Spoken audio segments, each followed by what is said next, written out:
चुनाव सिर्फ और सिर्फ बैलेट पेपर से होगा, ईवीएम से नहीं होगा। ईवीएम से चुनाव कराना देश के लिए सबसे बड़ा खतरा है और सुप्रीम कोर्ट पर दबाव बनाना डायरेक्ट या इनडायरेक्ट, परोक्ष या प्रत्यक्ष रूप से सबसे बड़ा खतरे ये दो हैं देश के लिए। ये तानाशाही सरकार हम लोगों को मार भी दे तो हम रुकने वाले नहीं है। ये जनता की आवाज़ है। खुद ही सुप्रीम कोर्ट ने बोल दिया कि वीवीपैट वाले जो वोट होते हैं वही वोट होते हैं, तो ये 1 रुपए की मोहर क्यों नहीं लगाते आप 1 रुपए के खर्चे वाली? ये हज़ारों रुपए की पूरी 3 मशीनें खरीद के और उसका एक लंबा प्रोसेस करने की क्या ज़रूरत है? ये सुप्रीम कोर्ट की जजमेंट की, जो सुब्रमण्यम स्वामी साहब की जजमेंट है, उसी की रूह से हम ये बात बोल रहे हैं। इसमें मुझे नहीं लगता कि सुप्रीम कोर्ट को या किसी भी कोर्ट को, दुनिया के दूसरे सुप्रीम कोर्टों को तो कोई इसमें हिचक नहीं हुई और उन्होंने तुरंत जर्मनी के सब जगह से इसको मतलब धक्का देके कूड़े की डब्बे में डाल दिया, कूड़ेदान में डाल दिया। तो हमें कोई शक और शुबे की गुंजाइश नहीं है कि हमारा सुप्रीम कोर्ट भी इसको कूड़ेदान में ही डालेगा, श्रेडर में डालेगा। लेकिन अगर ये इंप्रेशन सरकार क्रिएट कर रही है कि हम सुप्रीम कोर्ट को भी, जैसे हमने विपक्ष के नेताओं को, जैसे प्रेस के लोगों को दबा लिया है, हम लोग डरा लेते हैं ईडी, सीबीआई और पता नहीं कितनी एजेंसीज के जरिए, हम शायद सुप्रीम कोर्ट को भी दबा लेंगे। ये भारत देश की जनता और इस देश के वकील जो ऑफिसर्स ऑफ द कोर्ट हैं वो नहीं होने देंगे। सुप्रीम कोर्ट के साथ हम सब खड़े हैं। बिल्कुल कोई सुप्रीम कोर्ट पे दबाव इस सरकार को बनाने नहीं दिया जाएगा।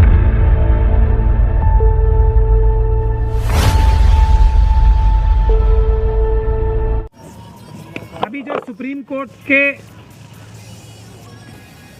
हाथ मजबूत करने के लिए एक इंप्रेशन ये सरकार द्वारा दिया जा रहा है कि जिस प्रकार से वो देश के सारे संस्थानों को दबाने की चेष्टा कर रहे हैं और दबा रहे हैं, ये इंप्रेशन आरएसएस और बीजेपी की सरकार पूरे देश में बहुत साफ तौर पे दे रही है।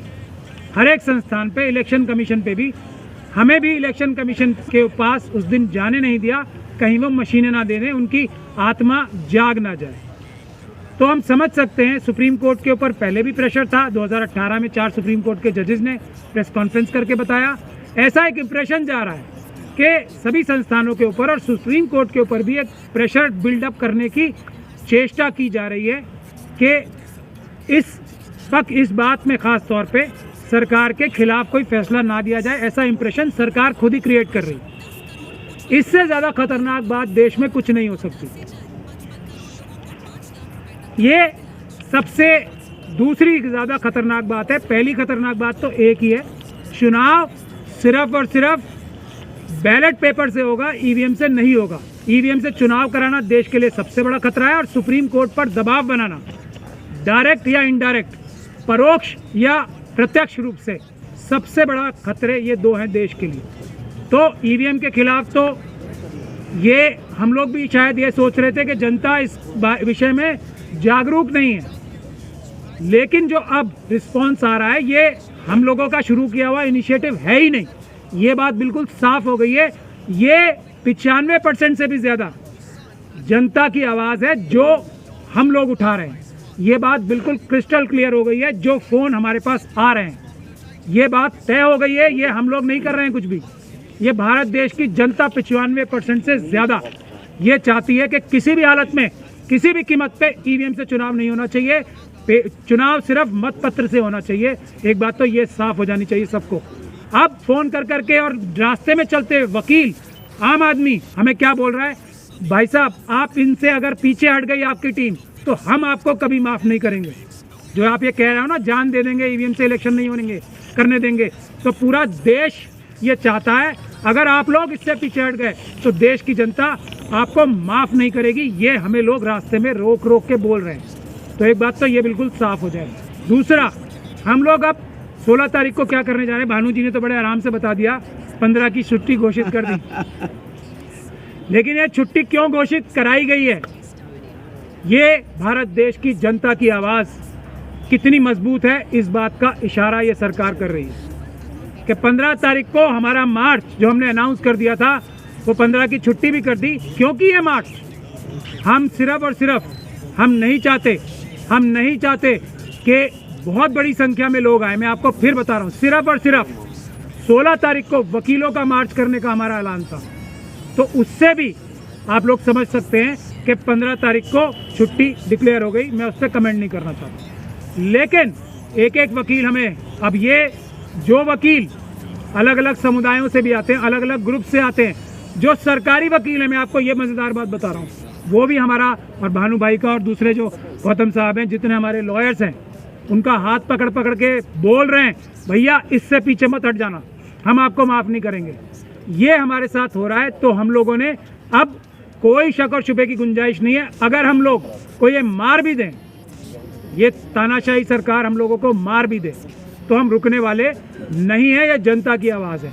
तो 16 तारीख को सुप्रीम कोर्ट को, और ये हमारा फ़र्ज़ भी है, सुप्रीम कोर्ट के जजेस ने, 4 जजेस ने गुहार भी लगाई थी और इनडायरेक्टली बहुत सारे रिटायर होकर चीफ जस्टिस बोलते भी रहते हैं, हमारी जिम्मेदारी है देश की जनता की, सुप्रीम कोर्ट के साथ खड़े रहकर उसे जनता का भी सुप्रीम कोर्ट बनाए कि आपसे ऊपर हम किसी को नहीं समझते, आप निष्पक्ष रूप से फैसला करो, जनता आपके साथ खड़ी है और जस्टिस डिलेड जस्टिस डिनाइड होता है इस फैसले में, इसका कोई लॉजिक नहीं है। यही हम गुहार लगाने जा रहे हैं कि जब आपने खुद ही सुप्रीम कोर्ट ने बोल दिया कि वीवीपैट वाले जो वोट होते हैं वही वोट होते हैं, तो ये 1 रुपए की मोहर क्यों नहीं लगाते आप? 1 रुपए के खर्चे वाली ये हज़ारों रुपए की पूरी 3 मशीनें खरीद के और उसका एक लंबा प्रोसेस करने की क्या ज़रूरत है?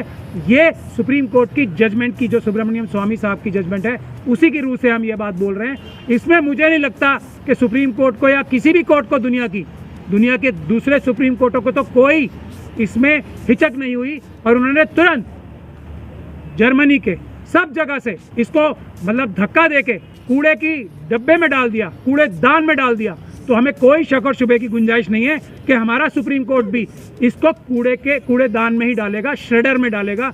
लेकिन अगर ये इंप्रेशन सरकार क्रिएट कर रही है कि हम सुप्रीम कोर्ट को भी, जैसे हमने विपक्ष के नेताओं को, जैसे प्रेस के लोगों को दबा लिया है, हम लोग डरा लेते हैं, ईडी, सीबीआई और पता नहीं कितनी एजेंसीज के जरिए हम शायद सुप्रीम कोर्ट को भी दबा लेंगे, ये भारत देश की जनता और इस देश के वकील जो ऑफिसर्स ऑफ द कोर्ट हैं वो नहीं होने देंगे। सुप्रीम कोर्ट के साथ हम सब खड़े हैं, बिल्कुल कोई सुप्रीम कोर्ट पे दबाव इस सरकार को बनाने नहीं दिया जाएगा। यही डिमॉन्स्ट्रेट करने हम लोग 16 तारीख को पटियाला हाउस के गेट नंबर 4 से, उसी जगह जिस जगह से 5 तारीख को प्रोटेस्ट या एक मार्च डेलीगेशन लेके गए थे हम, उसी तरीके से एक डेलीगेशन सिर्फ और सिर्फ वकीलों का 16 तारीख को गेट नंबर 4, पटियाला हाउस के गेट नंबर 4 से और 3 बजे gate number 4 Patiala house courts, 16 तारीख 3 बजे हम सभी वकीलों से, दिल्ली और आसपास के क्षेत्रों से या बाहर से भी कोई वकील आना चाहें, देश के जिस भी हिस्से से वकील आना चाहें, सिर्फ वकीलों का मार्च नहीं है, ये एक तरह का डेलीगेशन है। फिर हम जाके सुप्रीम कोर्ट के साथ खड़े रहेंगे, उनके सामने एक जनता की दीवार बन के कि कोई हिम्मत ना करे सुप्रीम कोर्ट पे किसी प्रकार का प्रेशर बनाने की। ये एक सिंबॉलिक हम लोग मार्च। और इसमें मैं एक बात और स्पष्ट कर दूं, मैं आपको कहूँ, और जो ईवीएम का डिमॉन्स्ट्रेशन हमने उस दिन जंतर मंतर पे किया था, हम चाहते हैं ये सुप्रीम कोर्ट के बाहर भी हो और उससे बेहतर डिमॉन्स्ट्रेशन हो कि जो दूध का दूध, पानी का पानी कर दे। जो लोग ये इलेक्शन कमीशन के बोल रहे हैं अभी कि हमारी मशीनें ठीक चल रही हैं और हमारी मशीनें ठीक नहीं चल रही, हमने दिखाया ना, हमारी मशीन भी तो ठीक चल रही थी। हमारी मशीन क्या कह रही थी? धांधली हो सकती है। उनकी मशीन क्या कह रही है? धांधली नहीं हो सकती। तो भैया दोनों ही चीज़ें सच है ना। हम अपनी मशीन उन्हें देने को तैयार हैं, वो अपनी मशीन हमें देने को क्यों तैयार नहीं है? यही हम सुप्रीम कोर्ट के सामने भी डिमॉन्स्ट्रेट करेंगे कि हम सच्चे हैं और ये झूठे हैं और इलेक्शन कमीशन के ऊपर दबाव बना के ये झूठ साबित कराया जा रहा है। यही हम आप सब लोगों से भी गुजारिश करते हैं। एक आखिरी चीज़, ये सरकार को, ख़ास तौर पे अमित शाह साहब को, ये हम गुजारिश समझ लें, वार्निंग समझ लें या जो भी समझ लें, इस देश की ऑपोजिशन के ऊपर प्रेशर बनाना बंद कर दो। इस देश की प्रेस के ऊपर प्रेशर बनाना बंद कर दो। प्रेस को पुलिस से दबाना बंद कर दो। ये अच्छी बात नहीं है। जनता जाग गई है, जनता उठ खड़ी हुई है। आप लोगों को बहुत बड़ी सज़ा देगी जनता अगर आप प्रेस पे दबाव बनाओगे, किसी तरीके का ऑपोजिशन पार्टी के लीडर्स पे दबाव बनाओगे, तो जनता आपको माफ़ नहीं करने वाली। और हमारे प्रोटेस्ट करने वालों के ऊपर भी अगर ये बल का प्रयोग हुआ तो वो बहुत बुरी बात होगी। हम 100% पीसफुल काम करते हैं, संविधानिक काम करते हैं। इतना सा भी 1 मिलीमीटर भी हम संविधान और कानून के बाहर नहीं जाते हैं। पुलिस का प्रयोग करके ये हम पे हमले, जो क्रिमिनल हमले कराने हैं, वो बंद कर दिए जाएं। हम पीसफुल हैं, पीसफुल रहेंगे और आरएसएस के गुंडों को भी किसी प्रकार का वायलेंस नहीं करने देंगे।